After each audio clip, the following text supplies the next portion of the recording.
जय श्री कृष्ण। आज मैं आप लोगों को चौथा अध्याय जो है श्रीमद् भागवत गीता का, उसको मैं बताने जा रही हूँ। देखिए इसमें क्या हो रहा है कि जब अर्जुन दोनों पक्षों के बीच में बैठ गए हैं और जो इतने बड़े जो अर्जुन हैं, जो इतने महाज्ञानी हैं, जिन्होंने निद्रा जो नींद को भी वश में कर लिया था, जो जिस पे किसी का वश नहीं होता। इंसान को जब नींद आता है तो 24 घंटा 2 घंटा 2-3 दिन अगर वो जागे तो फिर उसे एक बार नींद तो आ ही जाती है।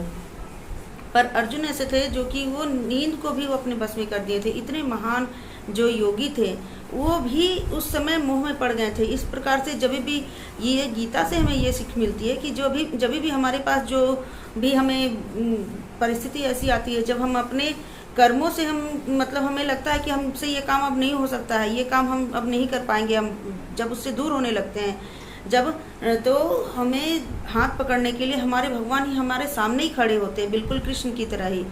यही इस गीता का एक सार है कि भगवान हमारे पास हमेशा होते हैं ज्ञान के रूप में, और वो हमें रास्ता बताते हैं। इसीलिए हमें भगवान के कहे हुए रास्ते पे ही चलना है। यही इस गीता का सार है। तो यहाँ पे जो धृतराष्ट्र हैं वो उन्होंने तरह तरह की गलतियाँ की है, और वो संजय से बार बार पूछ रहे हैं कि वहाँ कर्म भूमि जो वो कुरुक्षेत्र वहाँ पे क्या क्या हो रहा है। तो क्योंकि उन्हें एक प्रकार से डर भी है कि पता नहीं क्या होने वाला है, उन्हें पता भी है कि उसने क्या गलतियाँ की है, इसलिए वो पूछ भी रहे हैं। अब वहाँ का सारा हाल उन्हें संजय बता रहे हैं। उसके बाद यहाँ जो अर्जुन जो युद्ध से भागने के लिए कृष्ण को बार बार कहते हैं, तो कृष्ण जी उन्हें बार बार उसे युद्ध करने के लिए कहते हैं, उन्हें कर्म करने के लिए कहते हैं, और बिना फल की चिंता के कर्म करने के लिए कहते हैं। तो चौथा अध्याय में हम लोग यही चीज़ देखेंगे। यहाँ ये जो गीता है, गीता में जो कृष्ण जी हैं, श्री कृष्ण जी यहाँ पे एक ग्वाले हैं। ग्वाले वो तो ऐसा नहीं कि कृष्ण जी वहाँ पे ग्वाले बने थे, तो वो ग्वाले नहीं। ये जो पूरे जो ग्रंथ है, ये पूरा ग्रंथ एक कामधेनु गाय अगर मान ले इसे हम लोग, जितने भी ज्ञान के, जितने भी वेद पुराण उपनिषद, जितने भी हमारे धर्म ग्रंथ हैं, जिसमें महापुरुषों ने बहुत बड़ी बड़ी बातें लिखी है, जो परम तत्व की बातें लिखी हुई है, जो कृष्ण जी हैं उन तत्वों को गाय के जो अमृत रूपी जो दूध को दूहने वाले वो ग्वाले हैं, और जो अर्जुन है वो उनके बछड़े हैं जिन्हें वो पिला रहे हैं, और वो उनके माध्यम से आज ये गीता का ज्ञान हम जन जन में तक आया है। अब एक बात मैं बता रही हूँ कि गीता का जो ज्ञान है ये अलग अलग लोग अपने अपने हिसाब से इसे अपने जीवन में ला सकते हैं। जैसे हम लोग किसी प्रतियोगिता में जा रहे हैं, तो उसमें हम लोग जब विफल होते हैं तो हमें क्या करना चाहिए। तो जब हमारे मन में असमंजस पैदा होती है तो भगवान कहते हैं कि कर्म करो, फल की चिंता मत करो। फल की चिंता करने से हमारा मन उसी तरफ चला जाता है, डरने लगता है, और हम लोग फल की चिंता करते करते हम लोग क्या करते हैं, परीक्षा में भी हम लोग असफलता या फिर कम उसमें कोशिश कर पाते हैं। तो ये तो एक चीज़ हुई। पर अगर इसे हम लोग धर्म से जोड़ते हैं, तो हम लोग कोई भी धर्म कार्य करने जाते हैं, कुछ भी अच्छे कर्म जब भी हम करने जाते हैं, तो हमारा मन एक बार लगता है कि नहीं, ये काम तो हमसे नहीं हो सकता है, ये तो बहुत ही ज़्यादा मतलब कि विस्तार है, बहुत ही ज़्यादा कठिन है, मेरे से नहीं होगा। जब हम लोग जो हार जाते हैं, निराश हो जाते हैं, और इसीलिए तो हम लोग छोड़ देते हैं। क्यों सारे लोग क्यों नहीं करते कर्म? यही तो कारण है, क्योंकि वो लोग चाहते हैं पर वो कर नहीं पाते हैं। कभी उसे माया खींच लेती है अपनी ओर, तो कभी वो लोग किसी कारणवश निराश हो जाते हैं, कभी वो सोचते हैं कि हमारे पास सुविधा ही नहीं है, कुछ भी ऐसे ही सोचते हैं। तो भगवान जो है वहाँ पे उसे रास्ता दिखाने के लिए इसीलिए खड़े होते हैं कि भगवान के जो मार्ग पे चलता है सच्चे मन से, जो अब एक बार कदम उठा ले तो फिर भगवान उसका हाथ पकड़ लेते हैं। वो कितना भी कठिन से कठिन कार्य हो, भगवान उसके हाथ पकड़ लेते हैं और उससे करवाते हैं। इसीलिए भगवान पर एक निश्चय विश्वास करके हमें जो भी कार्य हो जीवन के, चाहे वो हमारे कर्मों से जुड़ा हुआ हो, जो हमारे सांसारिक जीवन में हो, या तो हमारे जो हमें मोक्ष के रास्ते में जो ले जाता है, या जो हमारे धार्मिक कार्य हैं, जो भी हैं हमारे जो धर्म से जुड़े हुए हैं, उसमें हमें हमेशा अग्रसर होना चाहिए, बिना डरे, बिना फल की चिंता किए। बस भगवान के कार्य समझ के उसे करना चाहिए। भगवान ने कहा भी है कि जो भी करें हम, वो हमें जो भी तुम करो वो भगवान को सौंप दो। उसके बाद उसका जो सही गलत जो भी है, जो भी अच्छा बुरा होना, वो भगवान के ऊपर हो जाता है।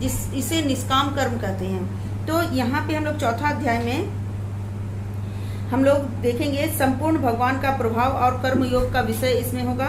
इसमें और योगी महापुरुषों के आचरण और उसकी महिमा के बारे में जानेंगे। और फल की जो इसके फल जो भी होता है, उसके यज्ञ जो होते हैं, उसके अलग अलग जो यज्ञ के जो फल होते हैं उसको हम लोग जानेंगे इसमें। और ज्ञान की जो महिमा होती है उसे जानेंगे। तो यहाँ में चौथा अध्याय शुरू हो रहा है। श्री गणेशाय नमः। श्री कृष्ण जी बोलते हैं कि मैं इस अविनाशी योग सूर्य को मैंने इसे कहा था। ये जो योग की बातें, अब जो तीसरा अध्याय के बाद जो चौथा अध्याय जो आ रहा है, इसमें कृष्ण जी अर्जुन को योग के बारे में बता रहे हैं। तो योग के जो ये जो परम तत्व का जो ज्ञान है, सबसे पहले भगवान कहते हैं कि उन्होंने पहले सबसे पहले सूर्य को कहा था, सूर्य देव को। आदिकाल में जब इस सृष्टि की शुरुआत हुई थी, उस समय सूर्य को उन्होंने इस परम तत्व का ज्ञान दिया था।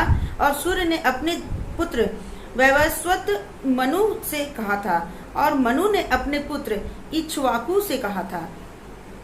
और उसी जो महातत्व के बारे में जो जानकारी है, उसी को अब वो महापरम तप अर्जुन से कह रहे हैं, क्योंकि ये परंपरा से उनके सूर्यदेव उनके पुत्र को बोले। उसके बाद देवर महर्षियों के पास, ये राजर्षियों के पास ये आया। आते आते फिर ये बहुत समय तक ये फिर कहा नहीं गया और ये लुप्त सा हो गया।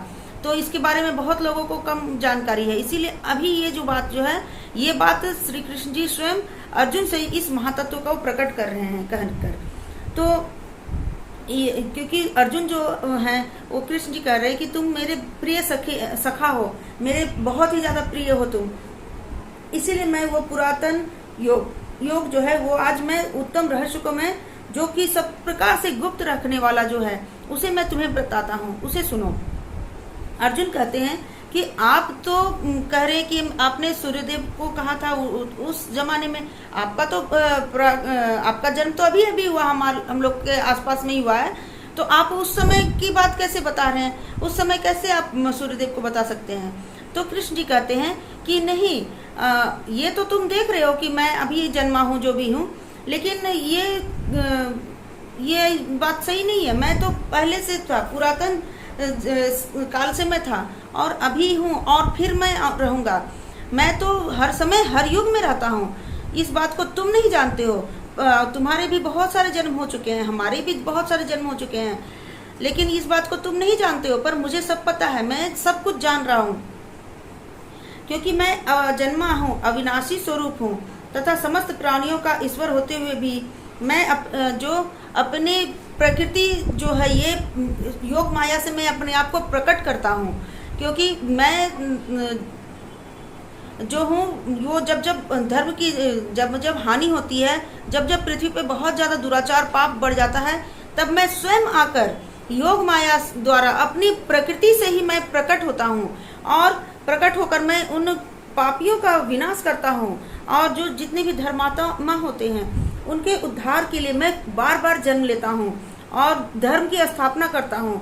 जो भी धर्म से विमुख हो गए हैं, विचलित हो जाते हैं, जो भी दुराचार फैल जाता है, उसको सबको हटाकर मैं पुनः एक स्वच्छ वातावरण की, धर्म की स्थापना करने के लिए मैं बार बार जन्म लेता हूँ। भगवान कहते हैं, यदा यदा ही धर्मस्य ग्लानिर्भवति भारत अभ्युत्थानाय धर्मस्य तदात्मानं सृजाम्यहम्। ये जो बहुत ही ज़्यादा फेमस ये श्लोक इसमें है। मैं सारे श्लोक तो नहीं बोलूँगी, ज़्यादा टाइम हो जाएगा। तो हे अर्जुन, मेरे जन्म कर्म दिव्य अर्थात निर्मल और अलौकिक हैं। इस प्रकार जो मनुष्य तत्व को जान लेता है, तत्व अर्थात कि वो परम तत्व जो परमात्मा परमेश्वर जो है, जो अजन्मा है, अव्यक्त है, जिसे हम लोग बोल भी नहीं सकते कि वो क्या है, उनकी मतलब व्याख्या करना हमारे लिए संभव नहीं है। वो जो भगवान है, वो संसार का जो उद्धार करने के लिए अपने योग माया से प्रकट होते हैं।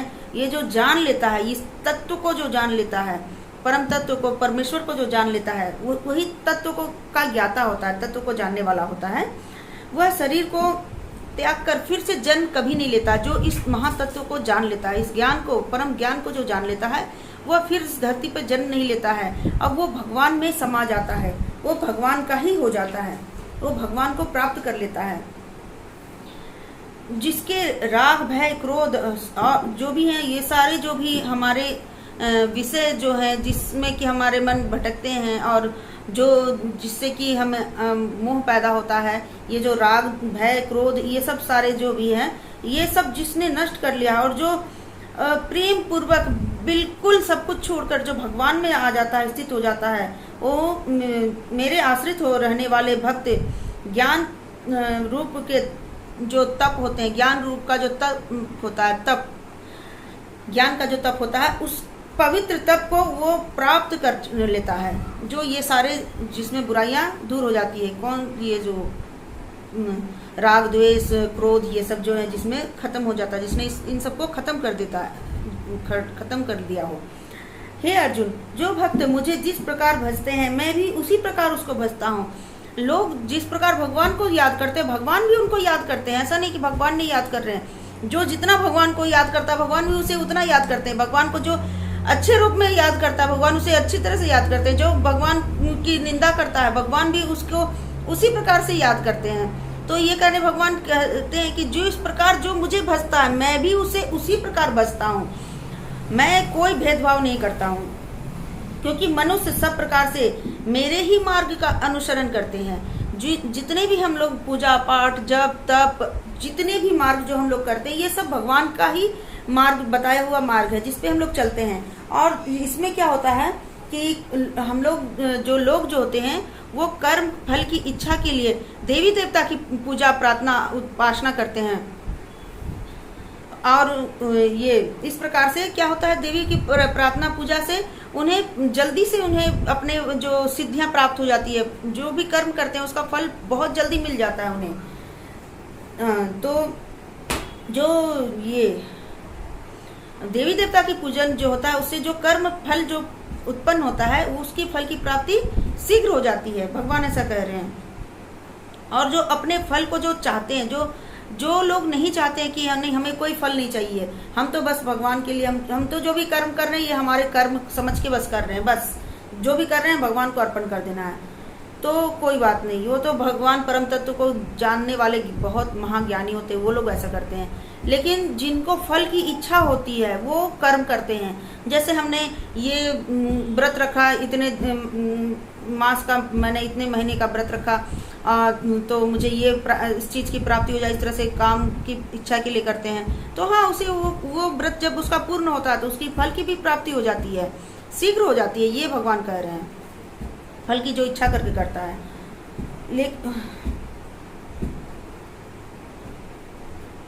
फिर भगवान अब यहाँ पे वर्णों की व्याख्या कर रहे हैं कि ब्राह्मण क्षत्रिय वैश्य और शूद्र, ये 4 वर्ण जो होते हैं, ये समूह जो होते हैं, उसके गुण, जो व्यक्ति के गुण होते हैं और जो उसके कर्म होते हैं, उसी के अनुसार भगवान ने ये वर्ण की व्यवस्था की है और इस प्रकार से सृष्टि रचा है।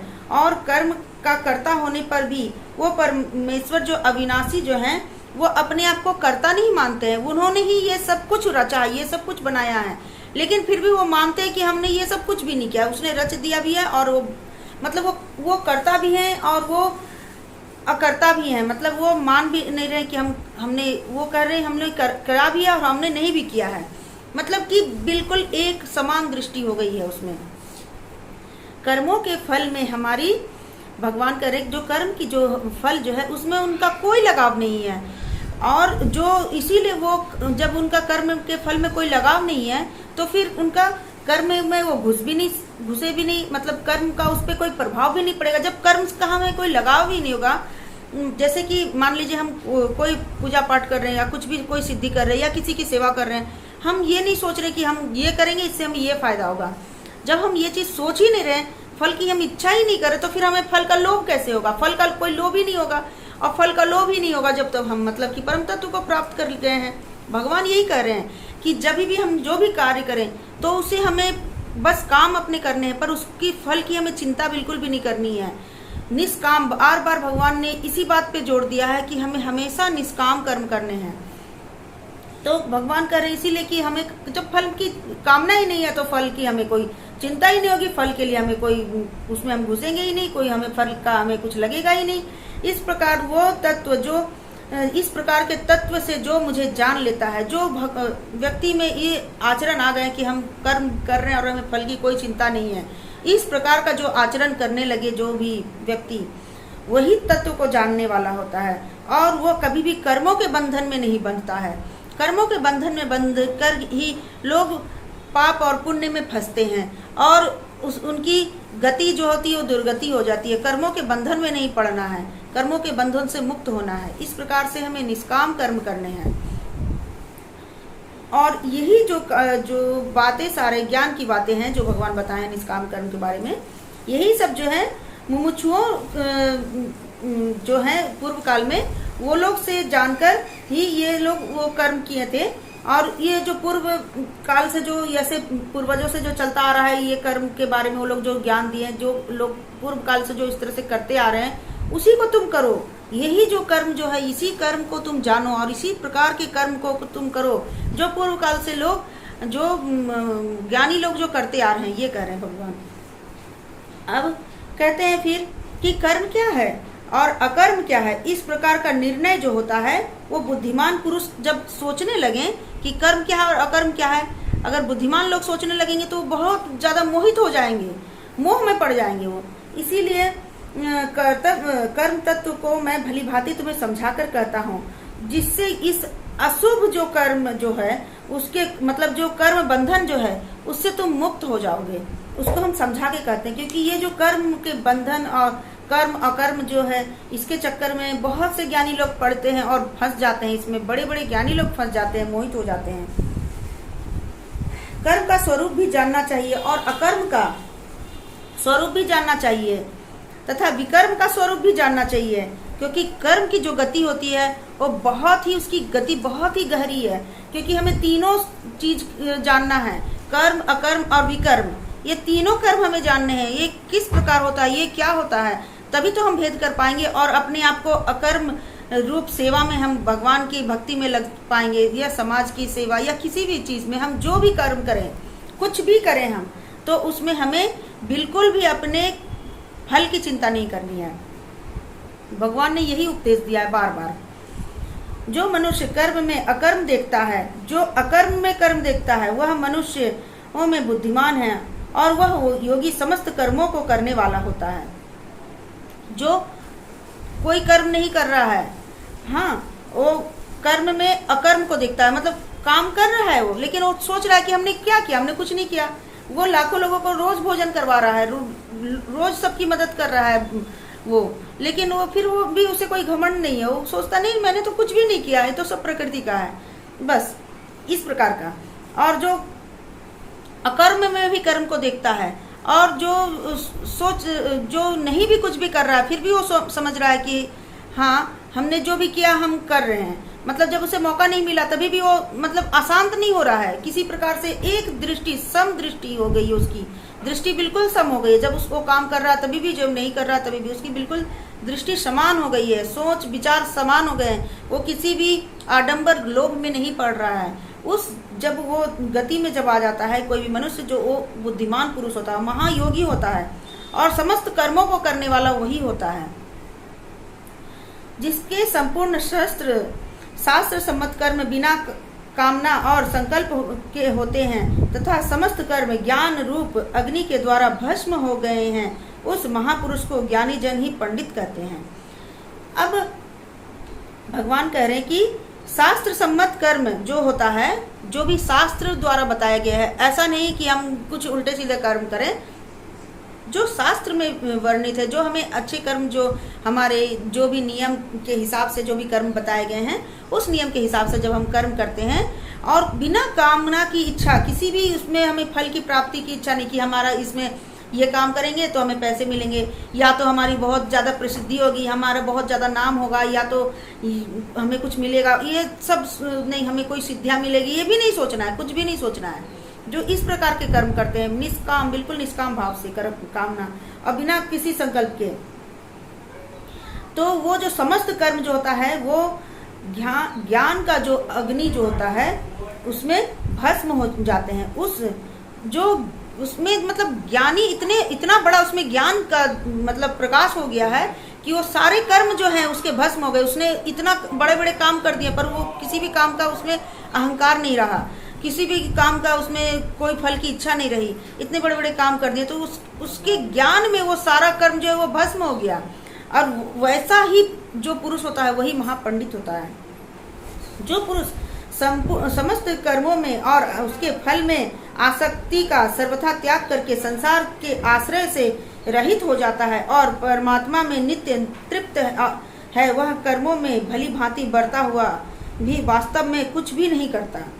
और फिर भगवान कहते हैं कि जो पुरुष समस्त कर्मों में फल को बिना, वही बात फिर से भगवान कर रहे हैं कि फल की कोई आसक्ति नहीं है, फल की कोई भी चिंता नहीं है, और वो पूरे त्याग करके संसार के आश्रय से रहित हो जाता है। संसार में भी वो किसी का आश्रय नहीं लेता, किसी से कोई इच्छा नहीं उसकी कि हाँ वो मुझे ये कर दे, वो मुझे अच्छा कहे, या वो मुझसे ईर्ष्या करे, या वो मुझसे जो भी बहुत तरह तरह की दुनिया में इच्छा होती है ना, तो किसी से उसकी कोई इच्छा ही नहीं है। संसार में किसी पे वो आश्रित नहीं है। वो जो भी कर्म कर रहा है बस वो अपना कर्म समझ के कर दे रहा है, और कर्म जो कर रहा है वो सोच भी नहीं रहा है कि हमने ये काम किया है। इस प्रकार का जो कर्म कर रहा है, ये भगवान की बहुत ही ज़्यादा, मतलब कर्म, पहले ही भगवान ने कहा कि ये कर्म की जो बातें हैं ये बहुत ही ज़्यादा रहस्य वाली बातें हैं। तो ये भगवान की बातें जो हैं, इस प्रकार से हमें यही सोचना है कि हमें जो भी करना है उसमें कोई आसक्ति नहीं करनी है, कोई लोभ में नहीं पड़ना है, कोई दिखावा नहीं करना है, कोई अपनी प्रसिद्धि उसमें नहीं चाहिए। इस प्रकार के जो कर्म कर रहे हैं वही भाग जो हैं वास्तव में वो सब कुछ करके भी वो सोचते हैं कि हम कुछ भी नहीं कर रहे हैं। इस प्रकार का वह करते हैं, कर्मों में भली भांति बढ़ता हुआ वास्तव में वो कुछ भी नहीं करता, और परमात्मा में नित्य ही वो तृप्त रहता है। परमात्मा में ही वो इतना, उन्हें परमात्मा का सानिध्य मिल गया है कि वो, और उसके बाद वो कुछ उसको चाहिए ही नहीं। जो बड़े बड़े योगी होते हैं उन्हें कुछ भी, किसी भी चीज़ की इच्छा नहीं होती है, वो उनके पास सब कुछ होता है। वो अपने मंत्रों द्वारा एक चुटकी बजाकर वो बहुत कुछ अपने यहाँ भंडार कर सकते हैं, लेकिन वो कुछ नहीं करते क्योंकि वो उसको कुछ चाहिए नहीं। जब हम लोग जैसे लोगों को वैसी सिद्धियाँ नहीं प्राप्त हो सकती है, क्योंकि हम लोग को अगर प्राप्त हो गई तो हम लोग तो पहले सोचेंगे कि हमें तो 10 बंगलों और 10 गाड़ी सब कुछ चाहिए, पर तो हम लोग में तो ये कामना जग गया। या फिर हम लोग सोचेंगे चलो हमारे पास इतना कुछ होता कि हम चलो उसको दूसरों को हम देते, ये करते वो करते, अगर अच्छे विचार के ज़्यादा हैं हम, तो हम लोग ये सोचते, तो उससे क्या होता, हमारा नाम होता कि हमने इतना काम किया। ये भी एक इच्छा हो गई नहीं। लेकिन जो योगी जो होते हैं वो समय आने पे दूसरों की मदद जरूर कर देंगे, पर वो अपने लिए कुछ भी नहीं करते हैं, और ना अपना कहीं नाम होने देते हैं वो कि हाँ हमने ये किया। वो गुप्त रूप से सबकी भलाई करके चल देते हैं, साइड हो जाते हैं। तो इस प्रकार के जो लोग होते हैं वही जो होते हैं, उन्हें बस भगवान में ही इतना ज़्यादा उनको हजारों राजपाट से भी ज़्यादा बड़ा सुख उनको सिर्फ भगवान के चिंतन में लगता है। भगवान के चिंतन से उनको पूरा हो जाता है, तो उनको और कुछ चाहिए ही नहीं। इस प्रकार का जो होते हैं वही परम ज्ञानी, परम पंडित होते हैं, वो जिनका अंतःकरण और इंद्रियों के सहित शरीर जिसका जीता हुआ हो और जिसके समस्त भोगों की सामग्री का परित्याग कर दिया हो। जो भी भोग विलास जो भी है उसकी सारी सामग्रियों का जो त्याग कर देते हैं, समस्त इंद्रियों को जीत लेते हैं। इंद्रियां ही तो हमें इधर उधर भटकाती है ना, कि हाँ हम अच्छा खाएं, अच्छा पहने, अच्छा दिखें, अच्छा करें, सब में अच्छा हो, सब कुछ हमारे पास हम सबसे बड़े हों, हम सबसे अच्छा करें। यही सब तो इंद्रियां ही तो हमारी चारों ओर भटकाती है हमें। हम अच्छा सुने, अच्छा सब चीज़ हमारे अच्छा स्पर्श करें, ये सब होता है हमारे। तो ये इसी में तो हम लोग पड़ जाते हैं। तो ये इंद्रियों के वश में जो नहीं पड़ता है और बिल्कुल सारे भोग सामग्री का त्याग कर देता है, वो भोग अगर करता हुआ दिख भी रहा है लेकिन उसमें कोई आसक्ति नहीं है। ऐसा नहीं कि सभी साधु योगी का चोला पहन लिए हैं, एकदम गेरुआ वस्त्र धारण कर लिए हैं तभी वो संत हुए, नहीं। वो अगर समाज में रह रहे हैं, प्रतिष्ठित हैं, सब कुछ वो भोग रहे हैं, ठीक है, लेकिन उसकी आसक्ति बिल्कुल नहीं है। अगर उनसे सब कुछ छीन भी जाए तभी भी वो कोई भी बस भगवान की इच्छा समझ के उसको स्वीकार कर लेते हैं। ऐसे लोग होते हैं जो वो परम पंडित होते हैं। वो ऐसा जो आशा रहित पुरुष जो होता है वो केवल शरीर संबंधी कर्म करता हुआ भी पापों को नहीं प्राप्त करता है। वो शरीर संबंधी सारे कर्म कर रहा है लेकिन वो पाप को प्राप्त नहीं होगा, क्योंकि उसकी कोई इच्छा नहीं है, वो किसी इच्छा से नहीं कर रहा है। वो जो भी कर रहा है वो सब कुछ वो अपना सर्वस्व समर्पित वो अपने भगवान के लिए कर देता है, अपने परम तत्व के लिए समर्पित कर देता है। जो बिना इच्छा के अपने आप प्राप्त पदार्थ में सदा संतुष्ट रहता है, जिसमें ईर्ष्या का सर्वथा अभाव होता है, जो अपनी इच्छा से सभी सदा ही संतुष्ट रहता है और किसी से ईर्ष्या नहीं करता है, और वह ना तो ज़्यादा खुश होता है और ना ही शोक करता है, और ये सारे द्वंद्व में फंसता भी नहीं है। सुख और दुख के जो ये सारे जो है ना, इसमें वो उलझता भी नहीं है। और ऐसा जो सिद्धि और असिद्धि में सम रहने वाला कर्मयोगी कर्म करता हुआ भी उसमें नहीं बंधता है। इस प्रकार का जो कर्मयोगी होता है, महाकर्मयोगी होता है, वह कर्म के बंधन में नहीं बंधता है।